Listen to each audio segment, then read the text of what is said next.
Chapter 32. When the particulars of this conversation were repeated by Miss Dashwood to her sister, as they very soon were, the effect on her was not entirely such as the former had hoped to see.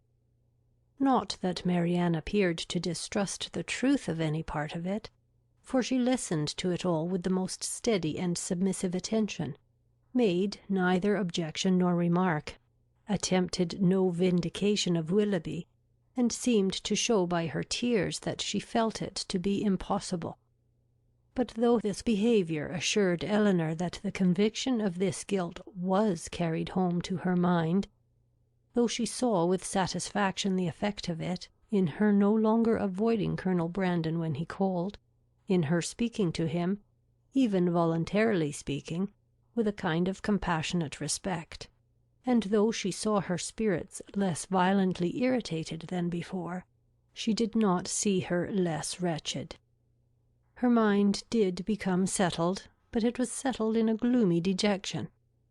She felt the loss of Willoughby's character yet more heavily than she had felt the loss of his heart. His seduction and desertion of Miss Williams, the misery of that poor girl, and the doubt of what his designs might once have been on herself, preyed altogether so much on her spirits, that she could not bring herself to speak of what she felt, even to Elinor, and, brooding over her sorrows in silence, gave more pain to her sister than could have been communicated by the most open and most frequent confession of them. To give the feelings or the language of Mrs. Dashwood on receiving and answering Elinor's letter, would be only to give a repetition of what her daughters had already felt and said, of a disappointment hardly less painful than Marianne's, and an indignation even greater than Elinor's.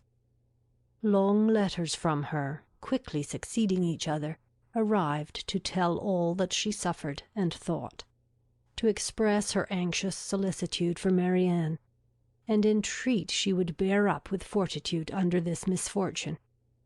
Bad indeed must the nature of Marianne's affliction be, when her mother could talk of fortitude. Mortifying and humiliating must be the origin of those regrets which she could wish her not to indulge. Against the interest of her own individual comfort, Mrs. Dashwood had determined that it would be better for Marianne to be anywhere at that time than at Barton, where everything within her view would be bringing back the past in the strongest and most afflicting manner, by constantly placing Willoughby before her, such as she had always seen him there. She recommended it to her daughters, therefore, by all means not to shorten their visit to Mrs. Jennings, the length of which, though never exactly fixed, had been expected by all to comprise at least 5 or 6 weeks. A variety of occupations, of objects, and of company, which could not be procured at Barton, would be inevitable there, and might yet, she hoped, cheat Marianne, at times, into some interest beyond herself, and even into some amusement, much as the ideas of both might now be spurned by her. From all danger of seeing Willoughby again, her mother considered her to be at least equally safe in town as in the country, since his acquaintance must now be dropped by all who called themselves her friends. Design could never bring them in each other's way.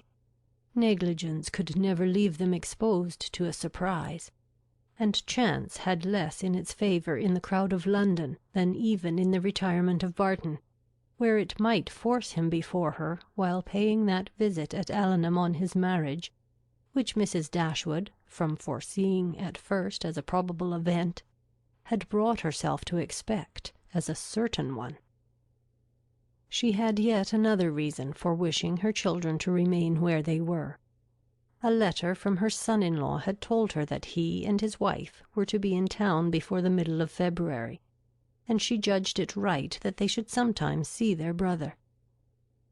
Marianne had promised to be guided by her mother's opinion, and she submitted to it therefore without opposition, though it proved perfectly different from what she wished and expected, though she felt it to be entirely wrong, formed on mistaken grounds, and that by requiring her longer continuance in London it deprived her of the only possible alleviation of her wretchedness, the personal sympathy of her mother, and doomed her to such society and such scenes as must prevent her ever knowing a moment's rest. But it was a matter of great consolation to her that what brought evil to herself would bring good to her sister, and Elinor, on the other hand, suspecting that it would not be in her power to avoid Edward entirely, comforted herself by thinking that though their longer stay would therefore militate against her own happiness, it would be better for Marianne than an immediate return into Devonshire. Her carefulness in guarding her sister from ever hearing Willoughby's name mentioned was not thrown away. Marianne, though without knowing it herself, reaped all its advantage, for neither Mrs. Jennings nor Sir John, nor even Mrs. Palmer herself, ever spoke of him before her. Elinor wished that the same forbearance could have extended towards herself, but that was impossible, and she was obliged to listen day after day to the indignation of them all. Sir John could not have thought it possible. A man of whom he had always such reason to think well. Such a good-natured fellow. He did not believe there was a bolder rider in England. It was an unaccountable business. He wished him at the devil with all his heart. He would not speak another word to him, meet him where he might, for all the world. No, not if it were to be by the side of Barton Covert, and they were kept watching for 2 hours together. Such a scoundrel of a fellow, such a deceitful dog. It was only the last time they met that he had offered him one of Folly's puppies, and this was the end of it. Mrs. Palmer, in her way, was equally angry. She was determined to drop his acquaintance immediately, and she was very thankful that she had never been acquainted with him at all. She wished with all her heart Combe Magna was not so near Cleveland, but it did not signify, for it was a great deal too far off to visit. She hated him so much that she was resolved never to mention his name again, and she should tell everybody she saw how good-for-nothing he was. The rest of Mrs. Palmer's sympathy was shown in procuring all the particulars in her power of the approaching marriage, and communicating them to Elinor. She could soon tell at what coachmaker's the new carriage was building, by what painter Mr. Willoughby's portrait was drawn, and at what warehouse Miss Grey's clothes might be seen. The calm and polite unconcern of Lady Middleton on the occasion was a happy relief to Elinor's spirits, oppressed as they often were by the clamorous kindness of the others. It was a great comfort to her to be sure of exciting no interest in one person at least among their circle of friends, a great comfort to know that there was one who would meet her without feeling any curiosity after particulars, or any anxiety for her sister's health. Every qualification is raised at times by the circumstances of the moment to more than its real value, and she was sometimes worried down by officious condolence to rate good breeding as more indispensable to comfort than good nature. Lady Middleton expressed her sense of the affair about once every day, or twice, if the subject occurred very often, by saying, "It is very shocking indeed," and by the means of this continual, though gentle vent, was able not only to see the Miss Dashwoods from the first without the smallest emotion, but very soon to see them without recollecting a word of the matter, and having thus supported the dignity of her own sex, and spoken her decided censure of what was wrong in the other, she thought herself at liberty to attend to the interest of her own assemblies, and therefore determined, though rather against the opinion of Sir John, that as Mrs. Willoughby would at once be a woman of elegance and fortune, to leave her card with her as soon as she married. Colonel Brandon's delicate, unobtrusive inquiries were never unwelcome to Miss Dashwood. He had abundantly earned the privilege of intimate discussion of her sister's disappointment by the friendly zeal with which he had endeavoured to soften it, and they always conversed with confidence.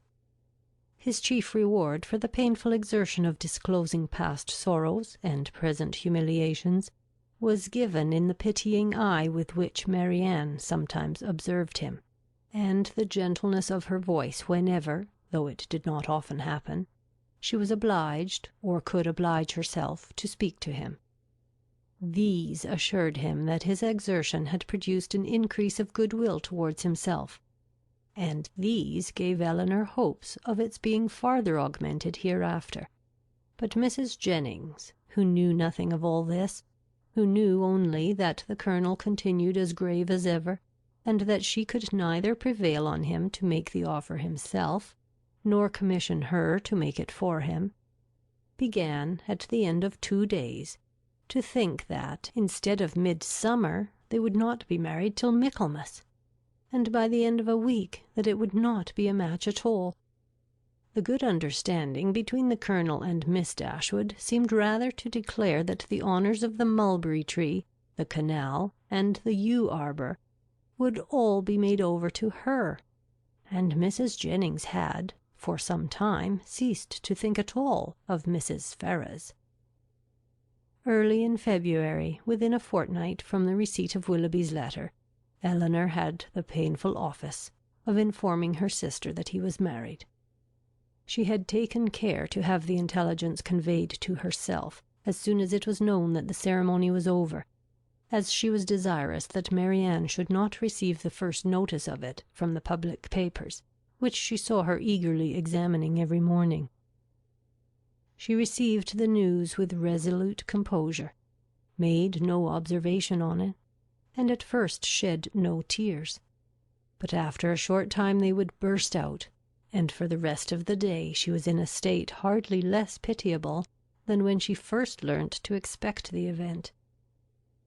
The Willoughbys left town as soon as they were married, and Elinor now hoped, as there could be no danger of her seeing either of them, to prevail on her sister, who had never yet left the house since the blow first fell, to go out again by degrees, as she had done before.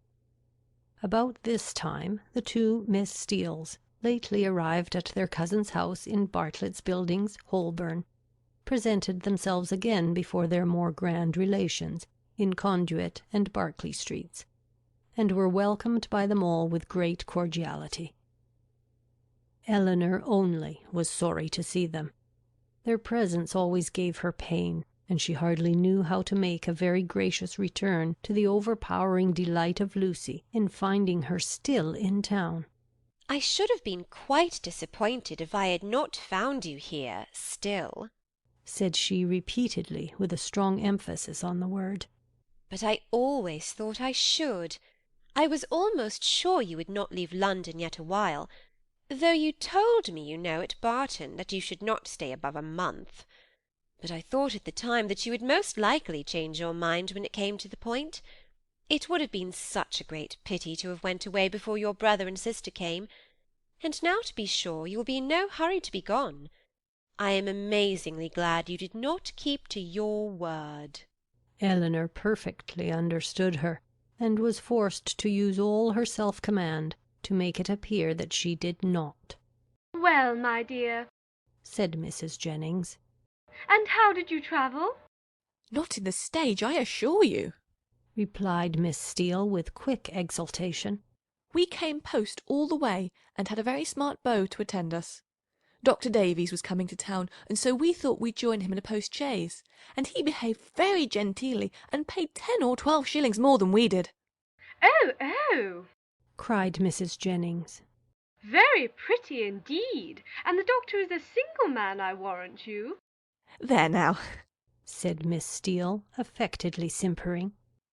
Everybody laughs at me so about the doctor, and I cannot think why. My cousins say they are sure I have made a conquest, but for my part, I declare, I never think about him from one hour's end to another. Lord, here comes your beau, Nancy, my cousin said t'other day, when she saw him crossing the street to the house. My beau, indeed, said I cannot think who you mean. The doctor is no beau of mine. Ay, that is very pretty talking, but it won't do. The doctor is the man, I see. No, indeed, replied her cousin with affected earnestness. And I beg you will contradict it if you ever hear it talked of. Mrs. Jennings directly gave her the gratifying assurance that she certainly would not, and Miss Steele was made completely happy. "I suppose you will go and stay with your brother and sister, Miss Dashwood, when they come to town?" said Lucy, returning after a cessation of hostile hints to the charge. "No, I do not think we shall." "Oh yes, I dare say you will." Elinor would not humour her by farther opposition. "What a charming thing it is that Mrs. Dashwood can spare you both for so long a time together." Long a time indeed, interposed Mrs. Jennings. Why, their visit is but just begun. Lucy was silenced. I am sorry we cannot see your sister, Miss Dashwood, said Miss Steele. I am sorry she is not well. For Marianne had left the room on their arrival. "You are very good. My sister will be equally sorry to miss the pleasure of seeing you, but she has been very much plagued lately with nervous headaches, which make her unfit for company or conversation." Oh dear, that is a great pity. But such old friends as Lucy and me, I think she might see us, and I am sure we would not speak a word. Elinor, with great civility, declined the proposal. Her sister was perhaps laid down upon the bed, or in her dressing-gown, and therefore not able to come to them. Oh, if that's all, cried Miss Steele, we can just as well go and see her. Elinor began to find this impertinence too much for her temper, but she was saved the trouble of checking it by Lucy's sharp reprimand, which now, as on many occasions, though it did not give much sweetness to the manners of one sister, was of advantage in governing those of the other.